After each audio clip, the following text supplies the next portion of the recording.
Happy you could be with us again.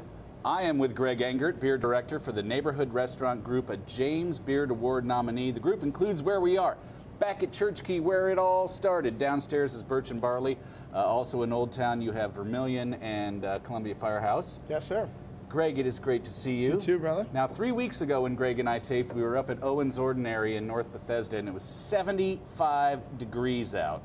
The first and only time so far that we've taped outside, because today it's in the mid-30s and there's a bunch of frozen snow all over the place. So welcome to Washington. That's right, folks, in the late winter in this current climate.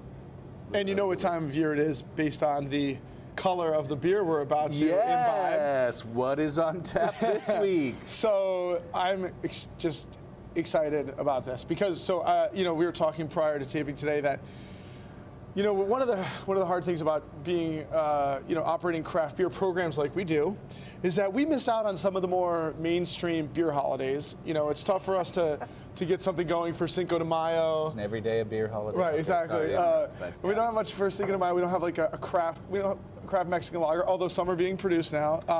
You know, we don't have necessarily the best beers for Mardi Gras celebrations. And until now, I really struggled to find the perfect beer for St. Patrick's Day. Not that I have a problem with Guinness, of course. It's delicious. Oh, but, of course. I came across this beer right here. It's called Vertignasse, and it's from one of my favorite and one of the most eclectic Belgian brewers out there called Fantôme. Without further ado and talking about what is going on here, I think we should just take a sip, see if we like it. Look at that. But as you can see, it's fluorescent, I can smell it green in color. Kind of looks like Ecto Cooler, for those who used to drink that. Or something that the Ghostbusters used to. Right, yeah, that's what Ecto Cooler. Ectoplasm. Yeah, that's what Ecto Cooler was. Oh, it was? Okay, from the high sea, and then but this is Fantôme, I'm the old man. which is the ghost. Ecto Cooler. No, it all comes together.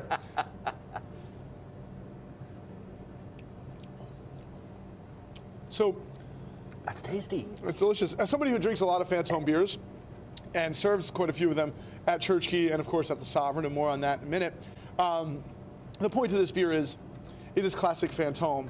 The green hue is not indicative of some kind of, I don't know, green flavor or vegetal flavor or anything like that, and I'll explain about that in a moment. So Fantôme, one of the coolest, weirdest breweries in the world. It started in 1988 with this gentleman right here, Danny Prignon. He and his father started it up. Danny is not a beer drinker. He prefers soft drinks. I'm not making this up. But he is he lives in Soy, which is in the Luxembourg province of Belgium, one of the most beautiful places in Europe, beautiful rural area, and he loves Belgium. And he worked in tourism, and in the late 80s, he decided that he really wanted to increase Belgian tourism by having more Belgian products. He was tired of seeing made in Italy and made in France and made in Germany. And so he and his father said, let's start making something Belgium to drive people to our area. His dad wanted to make chocolate. Danny wanted to make beer. He won, and so they started this tiny farmhouse brewery in 1988. And they make minuscule amounts of beer. There's no recipes. He literally just kind of creates a beer, these farmhouse saisons on a theme. They're all about 8% alcohol. Uses crazy ingredients like mushrooms and dandelions, and some of them. They're wildly different all the time. They evolve in the glass and in the bottle. Just a really cool thing. And so there's a beer group in the Luxembourg province that meets annually. And one year, I think it was on the 9th meeting, he decided to brew something especially interesting, and he came up with Vertignasse. It is a saison with Indian spices, so that's you get a little bit of a spicy note there, a little cumin, little cardamom, turmeric, that kind of thing, but it's all in order. And then in order to get it green, he adds a little bit of spinach juice. What would you pair it with?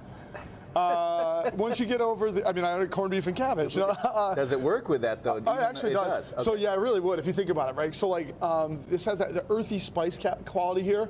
I would love with the kind of flavors, classic flavors of cabbage, the peppery spice of corned beef. Think of it like would be awesome just with chili and lamb. I think it would work really well. And then maybe it is the green here. Think of guacamole, lots of Mexican stuff. And then again, that earthy spice, things that I love Indian spices with. I was thinking of like Middle Eastern stuff. like baba ganoush or falafel, I think would be outstanding with this beer. Well, when we inevitably take Beer of the Week on the road to Europe, Yeah, numerous countries, like for a couple months, Right. if our wives will go for that, we've got to go there. Oh, my God. They have to. Greg, thank you as Thank you. always. Everyone, please always be sure to drink responsibly. And also, don't forget to bring your thirst next time for another Beer of the Week.